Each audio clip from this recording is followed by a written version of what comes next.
Brandon and the Todd Family YouTube video, wherever you are, whatever you may be doing. Thank you so much for making Ref Brandon and the Todd Family a part of your day. We always greatly appreciate it. If you jump on here live, feel free to leave a comment in the comment section down below. Make sure you give the video a like, a thumbs up if you have not yet subscribed. Please do so and share the video on all social media platforms. And every time I do a video on here, my face just looks better and better and better. I get better looking with age. But tonight I want to talk about my picks. And the reason why I say that is because one day this past week, I forget exactly which day it was and who it was that asked me, "Hey there, Marcus, I am fantastic. How are you?" By the way, Marcus, if you're on Facebook, I want you to message me on Facebook sometime just to see if we know each other. If you don't have Facebook, it's okay. But if you do, message me on Facebook sometime to see if we do, in fact, know each other. But one day this past week, somebody asked me who my picks were in the college football playoffs coming up this week. And I said I would talk about it before the games got here. Well, I'm going to talk about that in this video tonight. I'm on here now because, speaking of Marcus, I know Marcus is a Falcons fan, and the Falcons play coming up here in about 30 minutes. So I was going to try to come on here and be done by the time that game starts so that Marcus, anybody else that wants to watch the Falcons play, can watch the Falcons and not be interrupted by my big mouth. But talk about all the bowl games coming up this week that are not the playoff games, and then I'll talk about the playoff games. By the way, if you have not been watching these bowl games, you're missing out on some great games. I mean, there's been a few duds. The Florida bowl game was absolutely hideous to watch. And then the one late last night with Army and Louisiana Tech was hideous to watch, and that was only because Louisiana Tech was the replacement team.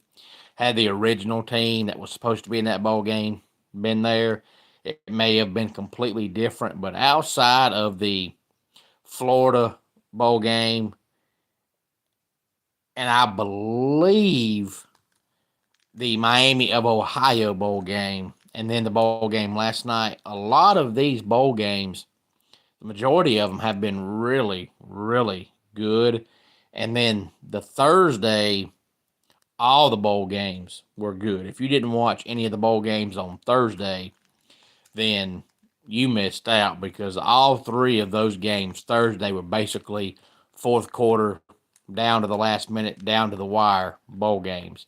So next time somebody tries to tell you these bowl games don't matter, you tell them to watch, because they might not matter to you as a fan, but you can't watch most of these bowl games and tell the players they don't matter, because you're not going to go down to the last minute if you don't care about winning.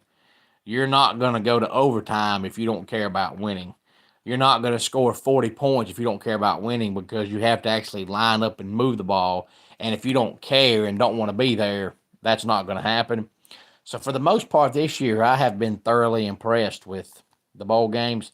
Hey there, Marbellus. Hopefully I'm saying your name correctly. And Marcus, okay, we do know each other. I can't keep up, especially with people on here that comment, because some people use their actual name, and then some use, stage names, or, a name off a movie or whatever. So when you do that and you on here, I don't see faces. All I see is names.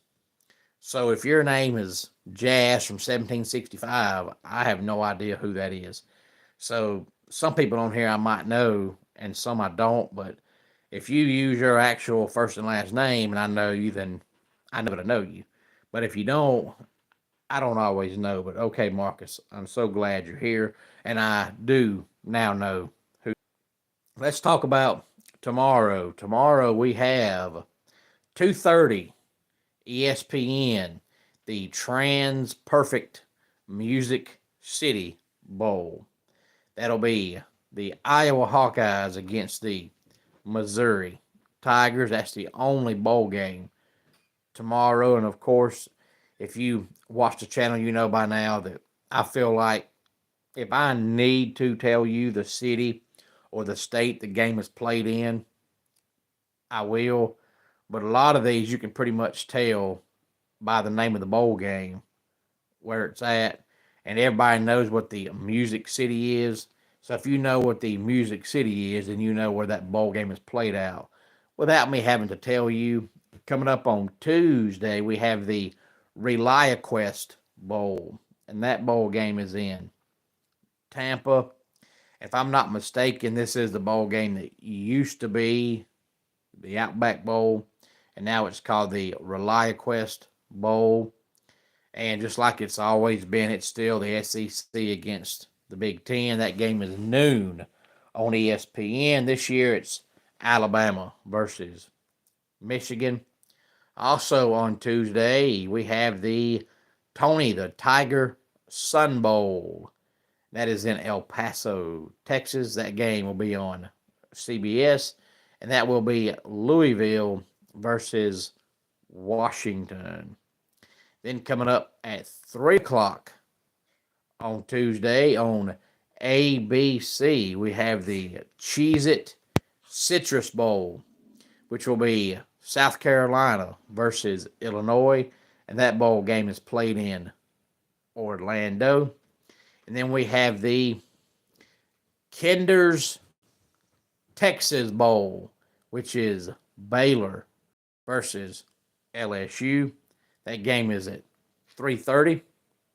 Hey there, Keveron. Glad to have you here and tell your godfather happy birthday. And Keveron, we're talking some college football, so I'm glad you're here. Hopefully you are feeling better. I know a couple days ago you got on here and said you weren't feeling so well, so hopefully it's been a few days. Hopefully you're feeling back to normal. Then coming up on Thursday, we have the Tax Slayer Gator Bowl, and of course that bowl game is in Jacksonville.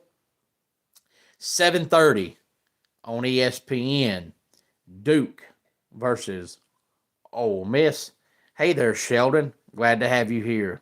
Again, hopefully you have told your friends and family about the channel. And Keveron, I agree that Colorado is overrated, and they're going to continue to be overrated because Deion Sanders, now that Nick Saban's no longer coaching, Deion Sanders is going to be the new Nick Saban. Everything Colorado does now is going to be talked about from every commentator, every analyst on every network. So unfortunately, from now on, since Nick Saban has retired, if Colorado goes 6-6 and you turn on ESPN, you're going to think they won the national championship because people love Deion Sanders.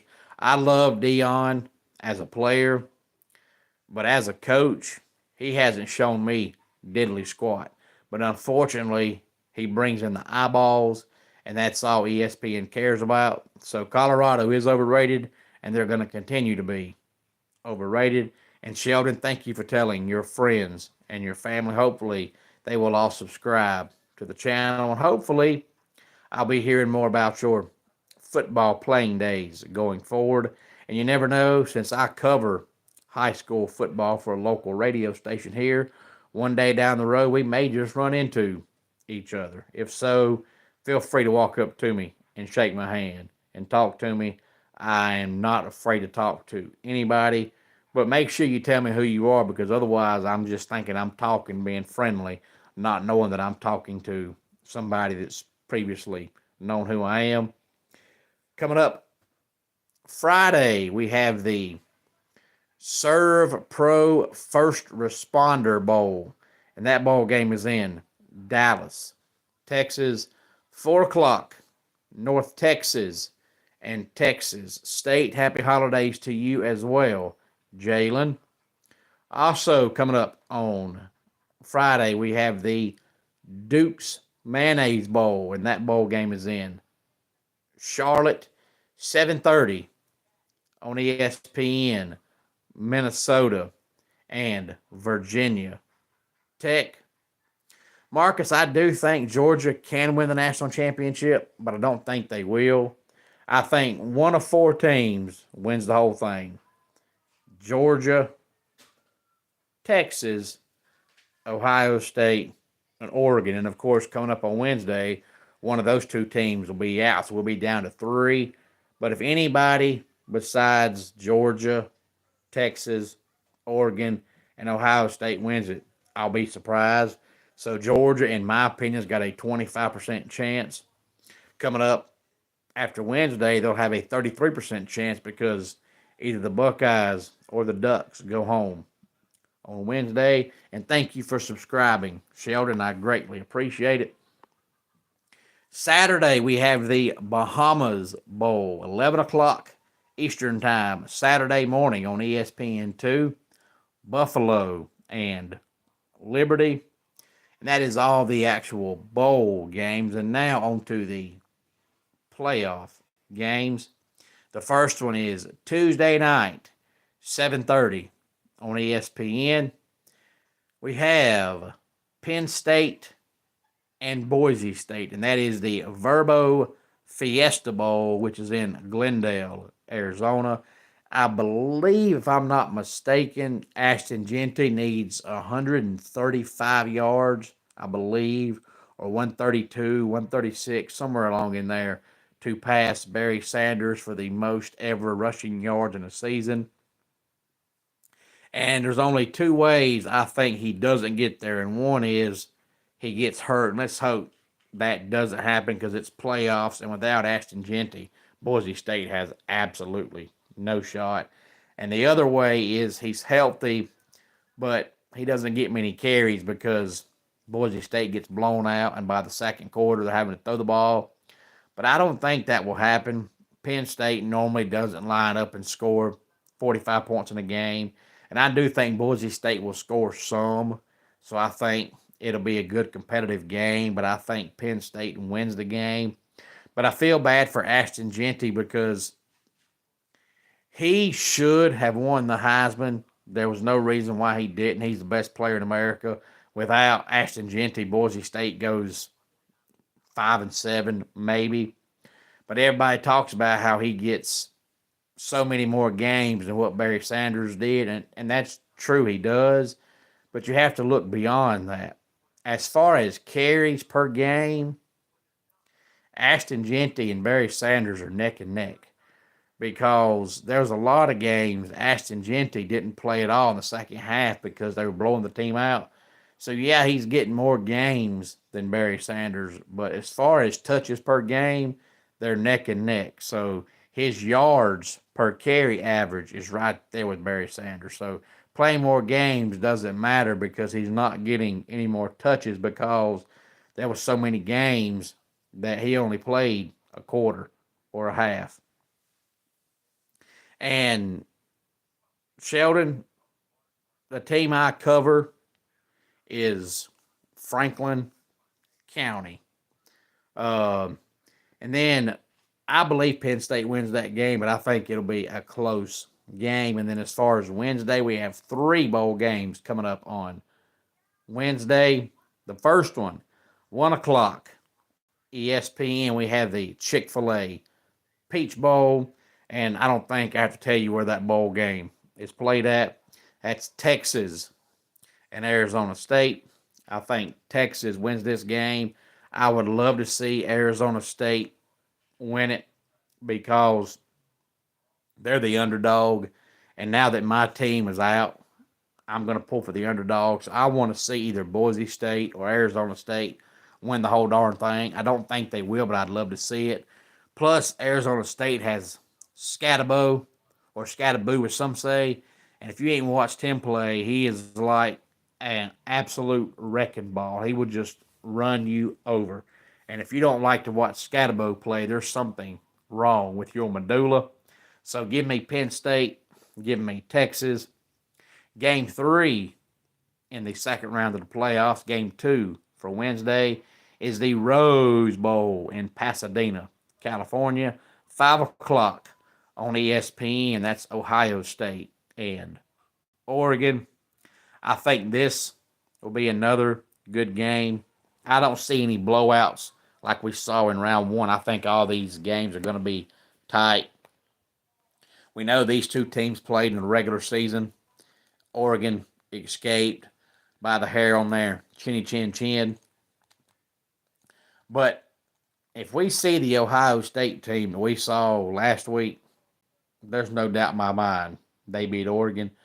But how do we know we're going to see that team? I was talking to a guy at church this morning, and he said his pick to win the whole darn thing now is Ohio State because of how they played against Tennessee. And I said, yeah, that's the aggravating part about Ohio State is, I've said since August that the best two teams in America, talent-wise, is Ohio State and Georgia. And nothing's changed since August.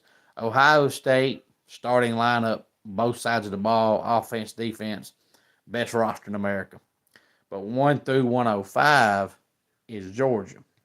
But Ohio State has not played like that all year long. And that's why the fans are getting frustrated because how can you have the kind of talent they have and play like a hot pile of doo-doo? But most of the year, they look like on offense. And if you followed Chip Kelly's career, especially at Oregon and then at UCLA, his offenses continue to get better and better and better. And this year, Ohio State should have scored 50 points a game on average, and they didn't. And most of their games, it looked like Ryan Day and Chip Kelly just on offense said, you know what? We have no game plan. Our players are better than yours. We've got more talent than you. We're going to have the most vanilla, basic offense ever, and we're going to line up and beat you. And it didn't happen. You have to have a game plan. Well, when they played Tennessee, they had a game plan on offense, and it worked. And if they have that same kind of game plan against Oregon, they won't beat Oregon the way they beat Tennessee, but they'll beat Oregon. But the game was so good in the regular season, I expect the same thing this time. But I think Ohio State wins the game, so give me Ohio State. And Marcus, I do talk NBA. I don't talk much at all WNBA. But if I ever get a bunch of people on here that subscribe and comment and tell me to talk it, I will. But I've mentioned before that until the channel gets big and I feel like I can talk any sport and get a bunch of views, I'm going to try to stick to basketball, whether it be NBA or college, and NASCAR and wrestling and football, because I don't want to come on here and do a 30-minute video talking WNBA and get 5 folks to watch, because there's too much work that goes into doing a video to not have anybody watch. But if I ever get enough people on here to tell me to talk other sports, I'll talk golf, I'll talk tennis, I'll talk hockey, I'll talk golf. It doesn't matter to me. And Sheldon, maybe you'll play them again one day in the future and we will meet up sometime. And then game 4 in the first round of the playoffs, game 3 on Wednesday, 8:45 on ESPN. We have Notre Dame and Georgia. I think it's going to be another tight game, but I just don't trust Notre Dame to score quite enough points. You're not going to beat Georgia by scoring 20 points, and I think that's about what Notre Dame will get. So give me Penn State, give me Texas, give me Ohio State, and give me Georgia. That'll be my 4 predicted winners for round 2 of the playoffs. 1 game Tuesday night, 3 games on Wednesday. And Austin, it's so glad you're on here. Hopefully later on this week, I'll be talking some wrestling. If I do, I know you'll be looking forward to that video. But any thoughts on any of this, please feel free to let me know. That does it for today's Ref Brandon and the Todd Family YouTube video. Until next time, it's Ref Brandon saying, just like in pro wrestling, life can be over by the count of 3. Tell your friends and family how much you love them. Bye.